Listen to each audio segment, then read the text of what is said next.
Welcome to the Financial Coaches Podcast, where we talk about how to build your practice from startup to scale up while being the kind of coach your clients crave. Finally, a podcast for financial coaches. Here are your hosts, Maria Casillas and Cody Sizemore. Hello, everyone. Welcome back to the Financial Coaches Podcast. My name is Maria Casillas, and I am, as always, joined by my esteemed colleague, Cody Sizemore. Cody, welcome back to the podcast today. Happy to see you. Thanks. Man, esteemed. That's a pretty cool word. Well, you call me lovely. I can certainly call you esteemed. Fair trade. Okay, I'll take it. I'm excited to talk with you about this today because I think this is something that not a lot of coaches necessarily do. I mean, they might do it intuitively, but I don't know if they actually have like a system in place for this. And it's something that is near and dear to my heart, just knowing what I know about, motivation and human behavior and all of that. And that is what to do with your unplanned income. How do you apply that? How does that look? And I can tell you that, back in the day when I was doing our debt-free journey and we were very much ascribing to basically everything that Dave Ramsey had done, one of the things that he talks about is when he talks about his, I think it's the irregular income is where this comes into place for him. So, if you don't have a regular income, you can count on a certain low amount and budget for all of that. And then have an idea, like list out an idea of what would you do if the next dollar came in? And what would you do if the, next $500 came in? And so this is kind of similar to that. But one of the biggest differences is that it allows clients to be in the driver's seat of what they want to do. So it's not a prescribed, every dollar that you have needs to be going to step 1 or to step 2, et cetera, et cetera. Instead, it allows for the client themselves to determine what are their priorities and what do they want to work on. This all started when I had a client who really, really, really wanted to work on a vacation, but was stuck with that whole idea of, well, you really shouldn't be vacationing if you have any debt. And that binary all or nothing thinking, I can't tell you how many times that trips people up. I totally get that there is, kind of a push and a drive and a motivator that comes with the challenge of, I'm only going to focus on this one thing. But then when you take a step back and realize that there's also life and you've got children who you're wanting to make memories with, and you'll never get that time back, ever. Money you can make later, right? You can create money. I mean, we do it in this country all the time, but you can't create time. And so it was when I was struggling with one of my clients she was struggling with this. It was like, how can we do this in a way that you're actually able to work on 2 or more things at once and not lose the momentum that you already had in place? So this process that I helped to develop it's super simple. Number 1 is identify the top 3 to 5 priorities that you would work on, some sort like what would you want to save for example. And those can be anything. They can be things that you are actually already working on in your everyday budget. So for example, if I know, Cody, you work with a lot of people who are trying to pay off debt, right? Mm-hmm. I'm assuming, actually, I just know that you do this. I don't have to assume that you work paying off debt into their monthly budget or their monthly spending plan. Yep. I think sometimes the idea of a zero-based budget can get a little convoluted. What is the typical definition of a zero-based budget for you? Or what have you heard? Yeah, that you basically tell every dollar what to do before it comes in. Right. Okay. Money in minus money out equals 0, right? Yep. And there are so many people who ascribe to that very formula and are extremely proud that they have been able to identify every dollar going out. However, they haven't put anything in place for saving for themselves. They haven't really done any sort of intentional investing, whether it's in how to create more cash flow down the line or, having, an accumulation later on. And so they're just really happy that they learned how to spend every dollar. And what I'm realizing as I'm working with individuals is that that's not going to get them any further. Yes, they followed the rules, but they're not going to get any further towards their goals if they just spend every dollar. Does that make sense so far? Yep. Okay, so one of the things that I always want to do is we want to work in not just spending every dollar, but not just naming them, but identifying kind of like what Dave Ramsey said with irregular income. What is the amount that you can typically expect? And then what do you do with money that was unplanned? Now, there could be a birthday gift that somebody gives you. There could be a bonus that you receive. You could get a slight tax refund. I mean, there's all sorts of places that you could get unplanned money. It could even just be in your regular paycheck. You know, if you have a pretty steady paycheck, like I actually have a part-time job, and sometimes I work 5 hours a week, and sometimes I work 25 hours a week. And so I can't plan on a certain amount of income from that unless I go to the low end of that. So I just pick a number, and that's what I count on. And then anything above and beyond that, I ascribe this particular formula to. Okay, so here's what you do. You decide what are your top 3 to 5 things that you would want to do. Is it paying off additional debt? Is it investing in something that you want to be able to cash flow later on? Maybe you have like an opportunity fund like we've talked about. Maybe it's building up your peace of mind fund. Maybe it is a vacation that you want to do. Maybe it's going on date nights. I'm not going to tell my client what their top priorities are. I'm going to help draw it out of them and then give them permission to identify them. Okay. And then you assign a percentage to each one of these. Now, I love this. I don't like the idea of what are you going to do with your next dollar? What are you going to do with your next $5? What are you going to do with your next $10? Because you never know how much extra you're going to get. But this allows you to give it to all of those different priorities. And the way you identify the priority is by the percentage that you put. So if you really only want to focus on one thing, you just say, I'm going to do 100% to this thing. But if there are 2 or 3 things you want to focus on, you can say, you know what, I'm going to do 50% to this one, 30% to number 2, and what's the next? 20% to the third priority. And you set that up ahead of time because it takes the guesswork out of it when you actually get your income. That's what we're trying to do for our clients, is take the guesswork out and yet keep in the intentionality. Are you with me so far?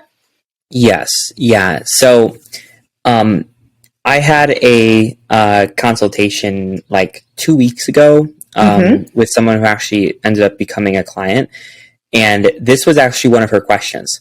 Oh. So, they're working on paying off debt and also saving for a destination wedding as well. And she asked me, she's like, how do you view like tax returns? And I was like, what do you mean? And she goes like, well, like last year we got like a pretty good tax return, it was like $8,000. And, what would you suggest that we do with that? And I just said, that really depends on what you want to do with it. Like if you want to throw it all towards your debt, cool. If you want to throw it all towards your wedding, cool. If you want to do half and half, cool. If you want to go out and, do like an extravagant date night, cool. Like it doesn't really matter, as long as you're just like being intentional with it, whether it be towards your financial goals or whether it be towards your lifestyle or towards whatever you value. And I think that that's really important because, we as coaches, we want to see people progress as efficiently as possible and sometimes even as quickly as possible too. Because, I think that that's why we're in this. Like we want to get results for people, and it also helps validate us as well for like, hey, like we're getting these people results. But if we take our own ego out of it and we're like, hey, this is your money. What do you want to do with it? It allows them to be set up so that later on when you're not working with them, that they can make their own financial decisions and do it soundly. Yes. It empowers them. Yes. Do it in a way that is empowering to them. Yes. And I think that that's really, really important. It's really important. And I think that your clients are really going to appreciate that too, because you're not just like, you're not the personal trainer that tells them that they can never have a piece of toast. Like if you want a piece of toast with your eggs in the morning, have some toast, but just make sure that you are intentional with the rest of your day eating. That's fine. Yeah. It's the same principle, Yep.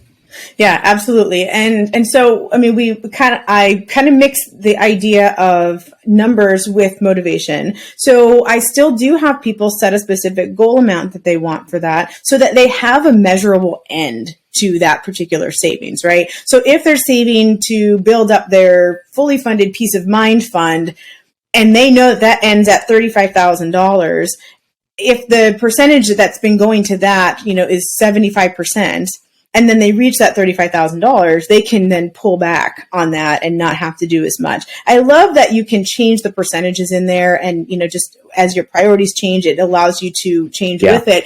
But then you actually have the savings accounts set up where these are what this is for. And it lets you to see, I'm gaining some momentum over here, and I don't have to go completely deprived in order to make my progress somewhere else as well. So what I love about this process is that it allows the coach to draw out of the individual what those priorities are, to even help guide them with the different percentages that they would want to set up for that, maybe even help them to set up the specific goals. Not tell them, just help them to set that up.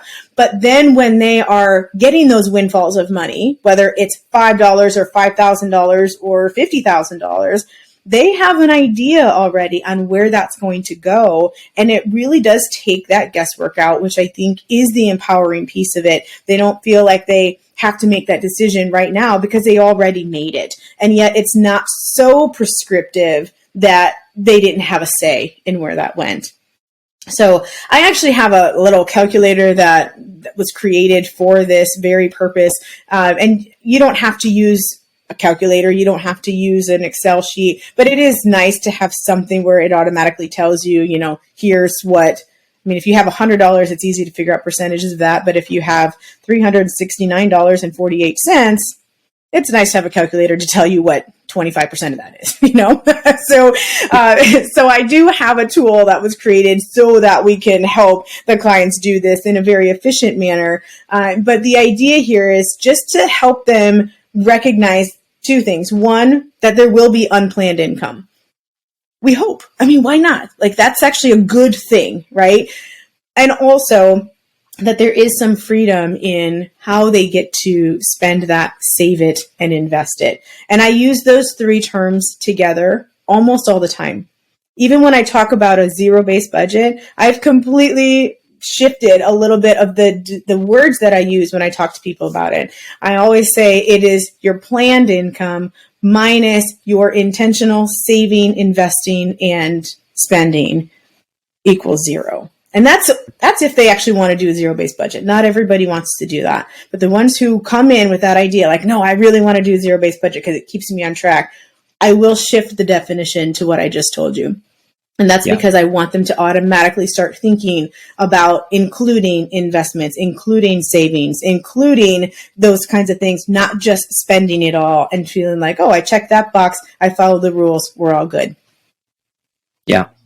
So with the clients that you've given this freedom to, which I'm assuming is probably all of your clients. Yep.